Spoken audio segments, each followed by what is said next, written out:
robots ce matin dans la French Tech avec une entreprise dont Anthony Morel nous dit qu'il est le premier à en avoir parlé. Si, c'est important. L'un des premiers, on les suit depuis longtemps. Oui. Confirmé par Cyril Cabara. Bonjour, vous êtes le fondateur et directeur général de Shark Robotics. C'est vrai qu'il est l'un des premiers à avoir parlé de vous. Tout à fait, Anthony est l'un des premiers à avoir couvert le sujet, notamment lorsque nous étions en partenariat avec Boston Dynamics à l'occasion du Covid. Absolument. Ça ne m'étonne pas, parce qu'évidemment on parle de robotique industrielle. Vous faites fabriquer des robots destinés à la sécurité incendie, à la sûreté, au nucléaire, à l'espace, afin d'améliorer évidemment sécurité et efficacité. C'est des robots qui bossent sur des terrains compliqués. C'est ça votre segment de marché? Alors exactement, Shark Robotics est une deep tech française basée à La Rochelle de 80 collaborateurs qui conçoit et fabrique des robots dans la sécurité et la défense. L'un des événements majeurs est l'intervention de l'un de nos robots, le robot Colossus, dans le feu de la cathédrale Notre-Dame pendant 10 heures à 900 degrés.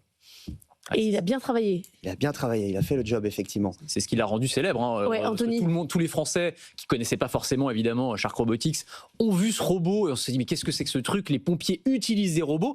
Et pour moi, c'est ça qui est intéressant. Et ça fait le pont avec ce qui se passe en Ukraine aussi. C'est que c'est l'illustration parfaite de la robotique qui ne remplace pas l'humain, mais qui l'augmente. C'est-à-dire, on va envoyer des robots là où en fait on peut plus envoyer des humains parce que c'est trop dangereux, parce que c'est fastidieux, parce que c'est trop fatigant parfois et parce que là on peut risquer sa vie tout simplement. Et c'est à ça que servent vos robots en réalité. Tout à fait, c'est d'ailleurs la devise de la société, sauver des vies grâce à la technologie. Donc que ce soit dans la sécurité incendie ou la défense, on a des robots qui sont des systèmes, c'est-à-dire avec plein de modules mission, que ce soit pour évacuer des blessés, faire du renseignement, éteindre des feux, et les opérateurs sur le terrain vont pouvoir changer les modules en 30 secondes sans outils. 40 robots envoyés déjà en Ukraine. Qu'est-ce qu'ils font là-bas ?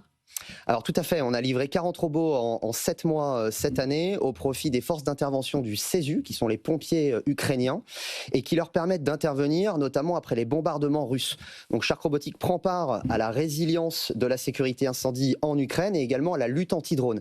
Puisque comme vous le savez, les Russes malheureusement pratiquent ce qu'on appelle le double tap, c'est-à-dire ils frappent une première fois sur une coordonnée, que ce soit un bâtiment avec des civils dedans, attendent 20 à 30 minutes que les secours arrivent et retapent à nouveau.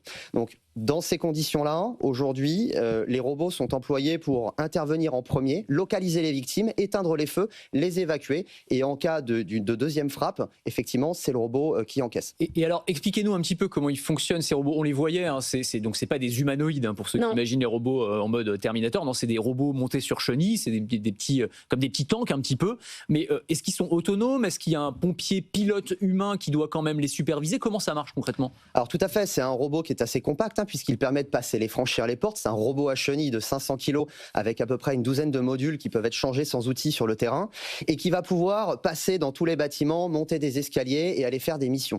Donc aujourd'hui, c'est des robots qui sont téléopérés dans lesquels on intègre des briques d'autonomie comme du follow me, c'est-à-dire la capacité à un robot de suivre par exemple un sapeur-pompier sur le terrain, de la navigation autonome. L'enjeu, si vous voulez, c'est de déporter le risque, donc c'est-à-dire avoir plus d'efficience et d'efficacité sur le terrain, de limiter la consommation en eau et d'aller faire une frappe chirurgicale, notamment pour éteindre un feu. Alors bien sûr, nos robots sont employés en Ukraine, mais on a quand même vendu plus de 300 robots dans 25 pays. Aujourd'hui, on fait 80% de nos revenus à l'export, puisque l'un des feux les plus courants est un feu d'entrepôt, avec un risque d'effondrement de la structure. Et donc, l'avantage du robot, c'est que les sapeurs-pompiers restent à l'extérieur, le robot rentre à l'intérieur, trouve le point chaud, fait une frappe chirurgicale. Vous consommez 10 fois moins d'eau et vous aussi, vous permettez de protéger les assets économiques à l'intérieur de l'entrepôt. Mais donc, il y a un risque quand même énorme que le robot ne revienne pas. C'est-à-dire qu'il y a de la perdition de robots, j'imagine. Alors aujourd'hui, on n'a pas perdu de robot au feu. Même celui qui est intervenu à Notre-Dame est toujours en service avec la brigade de sapeurs-pompiers de Paris. Mais effectivement, l'enjeu, c'est de protéger l'homme, donc les hommes et les femmes de terrain qui sont déployés quotidiennement sur le terrain. On sait qu'aujourd'hui, depuis l'utilisation en Ukraine, on était très contents. On a fait une cérémonie donc de livraison des 40 robots. Les premiers sont arrivés en avril de 2025. Ils sortent quotidiennement et on sait que les pertes humaines ont été divisées par 3 depuis l'utilisation de nos robots sur le terrain. Ah, c'est énorme, effectivement. Et alors, l'étape d'après, c'est quoi? J'ai lu que vous travaillez dans le cadre de France 2030 sur des robots qu'on pourrait intégrer directement dans les entreprises, notamment les entreprises sensibles, j'imagine, qui ont des entrepôts, et qui pourraient gérer tout seul un départ de feu. Donc là, il n'y aurait même plus besoin des pompiers, c'est le robot qui serait dans l'entreprise et qui se débrouillerait tout seul. Alors tout à fait, l'enjeu, c'est d'aller toujours plus loin vers de l'autonomie, à savoir donc des briques d'autonomie qui vont permettre au robot, qui est relié à des dispositifs de capteurs, effectivement de recevoir l'information, de se déplacer en autonomie et d'aller neutraliser le feu pendant 40 minutes en envoyant les datas aux forces de l'ordre, que ce soit les pompiers, pour leur permettre de faciliter l'intervention. Donc on travaille sur ce genre de briques et également des briques d'autonomie qui permettent aux robots d'être plus intelligents, non pas de remplacer l'homme encore une fois, mais de lui permettre d'intervenir en sécurité, de gagner du temps dans la manœuvre. Et là, il faut des pompiers téléopérateurs, quoi. Il faut des gens avec une double compétence de compréhension du feu, mais aussi de pilotage du robot. Alors c'est une bonne question, c'est des robots qui ont été développés avec les opérateurs. À chaque fois, on a mis autour de la table des ingénieurs et des femmes et des hommes de terrain de manière à ce que ce soit intuitif. C'est-à-dire aujourd'hui, la durée de formation pour un robot, c'est une demi-journée. N'importe qui peut le piloter très rapidement et c'est l'enjeu.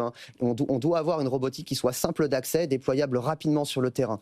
Et effectivement, l'étape d'après pour nous, puisque les besoins sont très importants en Ukraine, on a d'importantes demandes en termes de quantité pour couvrir les 23 régions en Ukraine, sont d'établir une présence locale via une joint venture pour pouvoir fournir effectivement la quantité demandée, que ce soit par les services de sécurité ou de défense en Ukraine.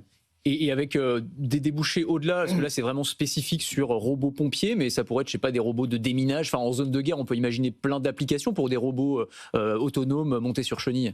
Alors tout à fait, on a au catalogue un robot de déminage développé avec les forces spéciales françaises, pour lequel on a des demandes effectivement en Ukraine et sur lesquelles on travaille, et également des robots mules, notamment pour la défense, qui vont permettre de soulager le travail des fantassins, que ce soit pour faire ce qu'on appelle des missions de type CASEVAC, donc évacuation de blessés, apporter des munitions. Comme vous le savez, par exemple, en Ukraine, la zone effectivement d'interdiction où il y a le plus de pertes, c'est entre la ligne de front et la ligne de ravitaillement à 5 km. Aujourd'hui, toutes les navettes, que ce soit pour les roulements d'hommes, c'est-à-dire apporter, effectivement, faire des changements, des rotations, des munitions ou évacuer des blessés, elle est sous le feu des drones en permanence. Donc aujourd'hui, cette ligne, et on l'a vu, j'ai moi-même été plusieurs fois en Ukraine, est totalement robotisée, avec du robot effectivement de petite taille, capable d'aller vite et d'évacuer les blessés.